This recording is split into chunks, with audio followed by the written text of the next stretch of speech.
Le soleil se levait doucement sur le petit village de Sankuru, niché entre des collines rouges et de vieux baobabs majestueux. Les coqs chantaient, les femmes pilaient le mil, et la fumée des foyers dansait dans l'air du matin. Modou, un garçon de 10 ans, était réveillé depuis longtemps. Pieds nus, il courait dans la brousse, poursuivant un papillon bleu. Mais ce matin-là, il s'éloigna plus que d'habitude. Soudain, un bruit sec déchira le silence, un rugissement. Il s'arrêta net, à quelques mètres de lui. Un lion jeune et magnifique le regardait, mais ce n'était pas un regard de menace. C'était un regard triste, la patte de l'animal saignait, prise dans un piège de fer rouillé. Modou tremblait, mais il ne fuit pas. « Toi aussi t'as mal, hein » murmura-t-il. Avec précaution, il s'approcha, sortit le couteau à lame courte que son père lui avait offert, et parvint à desserrer le piège. Le lion ne bougea pas, puis une fois libre, il lécha doucement la main du garçon avant de disparaître dans la végétation. Ce jour-là, Modou ne dit rien à personne. Mais quelque chose avait changé. Il venait de se faire un ami que personne ne croirait. Le lendemain, Modou retourna seul près de l'endroit où il avait vu le lion. Il n'avait pas peur, juste un curieux pressentiment. Arrivé sous un baobab géant, il trouva quelque chose d'étrange, une trace de pas. Mais pas n'importe quelle trace. Une empreinte de lion, et juste à côté, une empreinte humaine. Modou toucha l'écorce du baobab, large et ridée comme le visage de son grand-père. Une brise souffla, et il crut entendre une voix, presque un chuchotement. Modou le lion n'est pas un animal comme les autres. Il recula. Était-ce le vent ou le baobab qui parlait? Il s'assit, le cœur battant. Soudain le lion apparut à nouveau. À quelques mètres, il marchait lentement. Sa patte désormais guérie, il s'allongea au pied de l'arbre et regarda Modou. Un instant plus tard, il ferma les yeux. Et par là, oui par là, sa voix grave résonna comme un tambour lointain. Tu m'as libéré petit, et tu m'as réveillé. Car je ne suis pas qu'un lion. Je suis l'esprit gardien du village. Oublié depuis des générations. Modou resta figé. Mais pourquoi moi? Le lion sourit doucement. Parce que tu as le cœur pur. Et maintenant le baobab t'a choisi. Modou ne savait pas encore ce que cela signifiait. Mais il sentait que sa vie, et peut-être celle du village entier, venait de basculer, de retour au village. Modou observait les anciens réunis sous le fromager sacré. Ils parlaient à voix basse, comme ils le faisaient chaque matin. Entre le thé amé et les longs silences. Ce jour-là, Modou décida de s'approcher. « Grand-père » demanda-t-il timidement. « Est-ce que tu crois que les lions peuvent parler ?» Un silence lourd s'installa. Le vieux Samba, son grand-père, le fixa longuement, ses yeux, usés par les années, s'assombrirent. « Pourquoi cette question, Modou ?»« Juste pour savoir » répondit l'enfant en baissant les yeux. Samba se leva lentement, il fit signe au garçon de le suivre. Ensemble, ils marchèrent jusqu'au vieux grenier à mille. Là où personne ne venait plus. Là, Samba sortit une calebasse recouverte de motifs anciens, et dit « Mon père m'a raconté une légende. Elle parle d'un lion gardien, protecteur du village, lié au grand baobab. Un jour, un enfant au cœur juste devait le libérer d'un sort ancien. Mais cette histoire, on ne la raconte plus, trop de peur, trop d'oubli. Et si elle était vraie, souffla Modou. Samba se pencha très près de lui. Alors, mon fils, tu es en danger. Car si l'esprit du lion s'est réveillé, d'autres forces vont bientôt se réveiller aussi. Et tout le village sera en jeu. Le soir tomba sur Sankuru. Les grillons chantèrent leur mélodie nocturne. Mais quelque chose clochait, les chiens aboyaient sans raison. Et les chèvres s'agitaient dans leurs enclos. Les anciens murmuraient, les esprits rôdent. Modou, lui, ne trouvait. Dans un petit village, au nord du Sénégal, un garçon nommé Sonko vit avec ses parents et ses 3 sœurs. À seulement 10 ans, Sonko est déjà différent. Tandis que les enfants de son âge jouent dans les champs.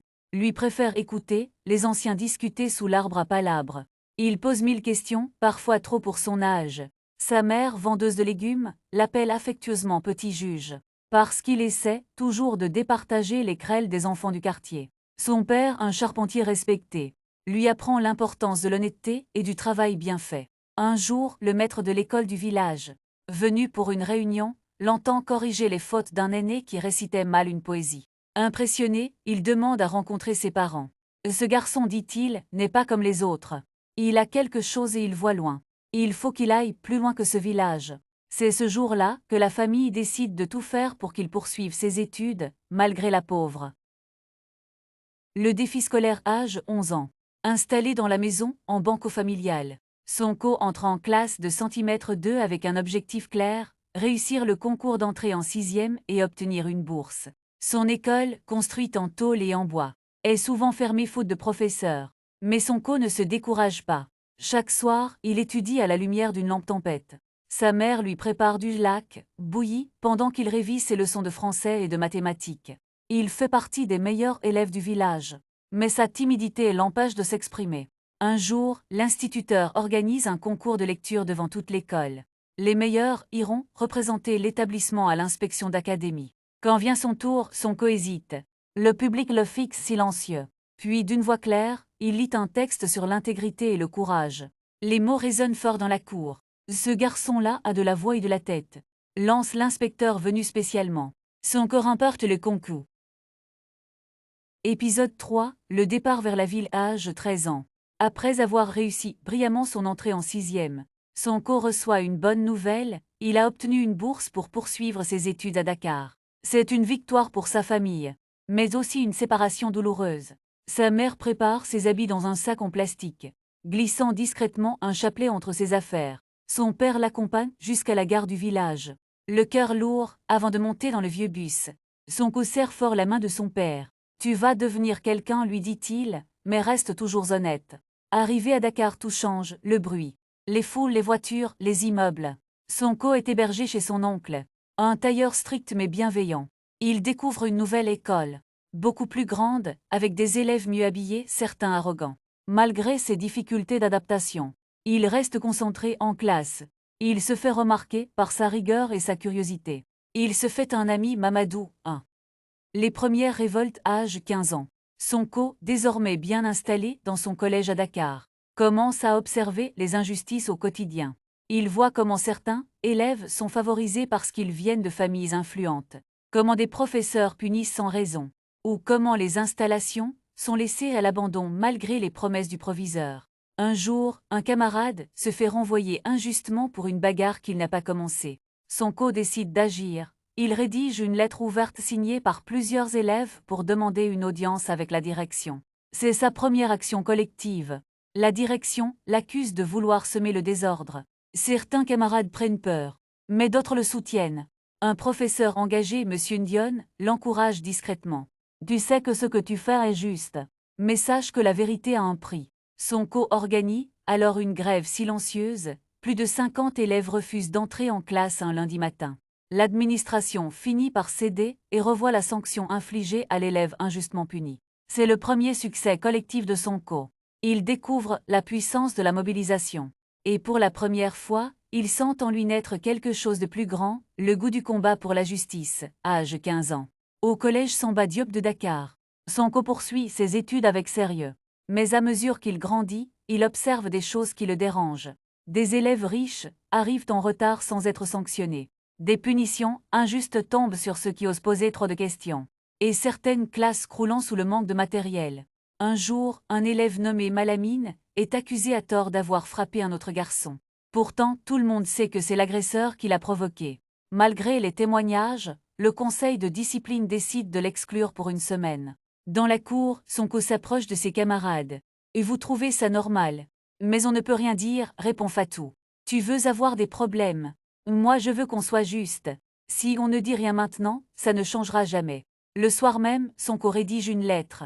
Il y expose les faits, demande la révision de la décision, et critique le manque d'équité dans les sanctions scolaires. Il fait discrètement circuler la lettre pour obtenir des signatures. Le lendemain, il entre dans le bureau du surveillant général et pose calmement l'enveloppe sur la table. « Voici notre lettre, on demande une audience avec la direction. » Le surveillant sourit froidement. « Tu veux jouer au grand révolutionnaire maintenant ? Fais attention petit. » La nouvelle se répand, certains professeurs l'encouragent en silence. L'un d'eux, M. Ndion, le convoque discrètement après les cours. « Tu es courageux, Sonko, mais n'oublie pas. Quand on défend la vérité, il faut être prêt à être seul. » Le lundi suivant, Sonko et 50 élèves décidant de ne pas entrer en classe. Ils restent assis dans la cour. En silence, le directeur furieux convoque une réunion d'urgence. Finalement, sous la pression, il accepte de revoir le cas de Malamine. La sanction est levée, Malamine revient en classe, ému et serre la main de Sonko. « Merci frère, tu m'as donné une voix. » Pour la première fois, Sonko sent que son engagement peut changer des choses. C'est le début de sa longue lutte pour la justice. La voix du journal âge 17 ans. Sonko est maintenant en classe de première. Il s'intéresse de plus en plus à la politique, à l'histoire et aux luttes pour la liberté. inspiré par Cheikh Anta Diop et Thomas Sankara. Il commence à écrire des articles dans le journal du lycée. Ses textes dénoncent les inégalités, l'hypocrisie de certains discours politiques et la mauvaise gestion de l'éducation. Ses prises de position font du bruit. Certains enseignants le soutiennent, d'autres le surveillent de près. Sonko n'a pas peur, il sait que sa plume est son arme. Il devient rédacteur en chef du journal. Le retour de Deary. Ex-route de des jours. Une 4x4 poussiéreuse roule lentement sur une piste sablonneuse bordée de baobabs. Au volant, Deary Fall, 32 ans. Élégante et déterminée, observe les lieux avec émotion. Deary voix off. 10 ans, 10 longues années sans poser les pieds ici. Et pourtant chaque arbre, chaque pierre me reconnaît. Ex-cour de la maison Fall jour. La grande maison familiale en banc trône au centre de la cour. Des enfants jouent, un mouton belle au loin. Dior Fall, 34 ans, en boubou traditionnel. Dirige les domestiques, elle lave les yeux stupéfaite. Dior, toilettant ses mains sur son pagne. Deary, c'est bien toi. Deary, sourit sans émotion. Salut Dior, tu ne m'attendais pas. Dior, ta dernière lettre date de 3 ans. Et là tu débarques comme ça, pourquoi? Deary, maman est malade, gravement, je devais venir. Chambre de Mariem jour. Mariem Fall, affaiblie alité. Respire difficilement, Della Fall. 23 ans, en jean et t-shirt flashy. Est à son chevet, elle écoute de la musique sur son téléphone, elle voit Deary entrer. Ndella, tendue. La star est revenue, maman sera contente, même si t'as mis 10 ans. Deary, baisse les yeux. Je suis là maintenant, c'est tout ce qui compte. Mariem, ouvrant lentement les yeux. Deary, ma fille approche. Deary s'agenouille, Mariem saisit faiblement sa main. Mariem chuchotant. Le puits dans la cour, il cache la vérité sur ton père. Deary, maman, quel puits, qu'est-ce que tu veux dire, maman? Mariem ferme les yeux, silence pesant. Ex de coursoir. Ndella fume seule, assise sur le muret, Dior arrive, bras croisés. Dior, elle va encore tout gâcher, elle est venue remuer la boue. Ndella, ou révéler ce qu'on a tous essayé d'oublier. Chambre de Deary nuit. Deary ouvre une vieille valise poussiéreuse. À l'intérieur, un foulard, une photo de son père Serene Fall et un vieux carnet jauni. Deary voix off. Je suis revenu pour ma mère, mais maintenant, je vais aussi découvrir la vérité. Silence hangs over the house. Mariem Fall is unconscious. Dior is serving breakfast, tense. Ndella is on her phone. Deary enters, visibly troubled. Diry. She talked last night. Dior. Looking up. Talked about what? She's delirious. Deary, she doesn't even recognize Ndella sometimes. Diry. No, she was lucid. She told me about the well and about my father. Ndella slowly puts down her phone. Ndella. The well, the one behind the mango tree. Diry. Yes, she said it's hiding the truth about our father. Dior. Sighs heavily. Deary, that's enough. Dad died in an accident. We don't need to stir this up. Not now. Diry. Are you hiding something, Dior? You were already an adult when he disappeared. Dior cold. And you were already gone, to Dakar. In your ivory towers, you think you know everything. But here, silence saved our family. Ext well day. The old well is half covered with stones and grass. Deary walks there alone, determined. She touches the edges, inspects the stones. She finds an engraved symbol, SF. Diry whispering. Serene Fall, Dad, what did you want to leave us? INT, NDER Hospital, Mariem's room, afternoon. Mariem wakes up panting. Deary is alone with her. Mariem, don't believe everything Dior says. She's scared. Diry. Scared of what, Mom? What's in this well? Who killed Dad? Mariem, panicked. It wasn't an accident. He wanted to talk. Judge Fall had seen too much. Diry. Talk about what, Mom? Mariem collapses again. The machines beep. Deary screams for a nurse. EXT and DER market day. Ndella walks through the market with a friend, FATOU, a talkative griot. FATOU, you know your father wasn't liked here. Too fair, too righteous, and your uncle Gora. He took everything when he left. NDELLA, stopping dead. Gora Fall, was he the one who took over from Dad at the customary court? FATOU, yes, 3 weeks after his death, and everyone fell silent. Ndella remains frozen. INT, Fall House evening. The 3 sisters meet for dinner. The atmosphere is frosty. DIORY. I'm going to open a personal investigation. I want to know why Dad died. DIOR puts down his spoon dryly. Do what you want, but if you bring down the house, don't expect me to help you rebuild it. NDELLA calmly. I'm with her, we deserve to know. Silence, Dior stares at Endella.